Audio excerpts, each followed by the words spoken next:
welcome to Pirate News. I'm Meagan Gonzalez. And I'm DeJesus.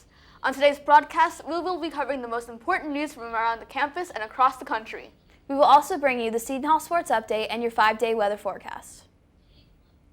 The Walsh Gallery has opened its exhibit, New World Water. Created by Samantha Becker, a Seton Hall graduate student, the exhibit handles the chaotic relationship of humans, water, and the rights humans have to it. The exhibit runs through December 13th and can be visited weekdays from 10:30 a.m. to 4 p.m. Are you interested in giving back to the community? Join Dove as students will have the opportunity to deliver lunch bags made for St. John's Soup Kitchen and learn about all the different activities St. John's does to serve to those in the community. For more information and to sign up for this event, visit the Dove office in Bolin Hall or contact Claire Holmes at homecl@shu.edu. Seton Hall celebrated the investiture of new President Joseph Nair last Friday. President Nair, who has held his office since August 1, reaffirmed Seton Hall's commitment to educating students by allowing them to engage with challenges and debates present today in his investiture address. The investiture was the end of a week-long celebration of President Nair's inauguration, which also included the launch of the Great Minds Dialogue series, service projects, and receptions. This Sunday, Seton Hall will be hosting its second undergraduate open house of the year from 9 to 12 p.m. Visitors can learn more about admissions and financial aid, meet with faculty and current students in their major, and learn about the different organizations and clubs on campus. To register for this event, stop by shu.edu or contact admissions at the hall at shu.edu for more information. And now we'll head over to Aaron Hernandez with your Seton Hall Sports Update. Aaron? Thanks, Kai. Hello, Pirate fans. I'm Aaron Hernandez, and this is your Seton Hall Sports Update. The Seton Hall men's basketball team kicked off an exciting weekend starting on Thursday when the number 12 ranked Pirates went up against number 3 Michigan State Spartans. Senior preseason All-American Miles Powell entered the game as a game-time decision, but despite the uncertainty, Powell came away with a 37-point game, adding 6 rebounds along with it. Junior guard Miles Cale scored 12 points, while other junior Sandro Mamukelishvili led the team with 7 rebounds. Romaro Gill also proved to be an absolute menace in the paint with 5 blocks that night. It was a close game, but unfortunately the Pirates were unable to take home the win, losing 76-73. While just 3 days later, the team traveled to St. Louis to take on the Belkins, coming away with a dominating 83-66 win.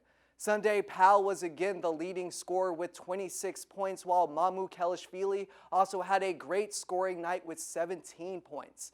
The Pirates will take on unranked Florida A&M this Saturday at the Prudential Center.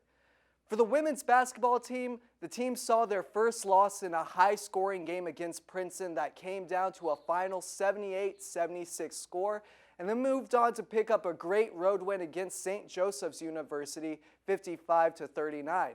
Carly Littlefield and Grace Stone led the way in scoring that night, with Littlefield scoring 19 and Stone recording 16 on the night. Taylor Barr led the night in rebounds for the Pirates with 7, and the leading scorer was Desiree Elmore with 16 points, while she also led with 20 rebounds with 7 on the night. The women's basketball team will travel to Pennsylvania on Friday to play Lehigh University. That will do it for your Seton Hall Sports Update. I'm Aaron Hernandez. Now back to Meagan and Kai with more national news. Thanks, Aaron. In national news, Lyft announced that it is ending its scooter service in 6 cities within Nashville, San Antonio, and Columbus. According to the company, they want to focus on the markets where they can have the biggest impact and wish to focus more resources on bigger opportunities. The e-scooter end date is in Atlanta will be this Saturday. The following cities will continue to have Lyft scooters: San Diego, Austin, Denver, Los Angeles, Miami, Minneapolis, Washington, D.C., and the Bay Area. A new study shows the concerns that college leaders have about the future of education. According to VOA News, the most common issues concern the shrinking size of the traditional student population, meaning students 18 to 24 years old. Others included the decreasing financial support from the states and nation, as well as decreasing public trust in higher education. As a result, some colleges and universities have been shutting down. The U.S. Department of Education notes that the number of institutions nationwide has dropped to its lowest level in over 20 years. Now we'll head over to Ben Harris with your 5-day weather forecast. Ben? Thanks, Megan, and hello, Pirates. I'm Ben Harris, and I'm here with your 5-day weather forecast to have you covered through the week here in the South Orange area. Today, we're looking at a partly cloudy sky with a high of 52 and a low of 37. Tomorrow, expect more of the same as it looks to be a high of 51 with just a low of 36. Then on Thursday, it'll stay partly cloudy with highs and lows of 52 and 43 degrees. As for Friday, you guessed it.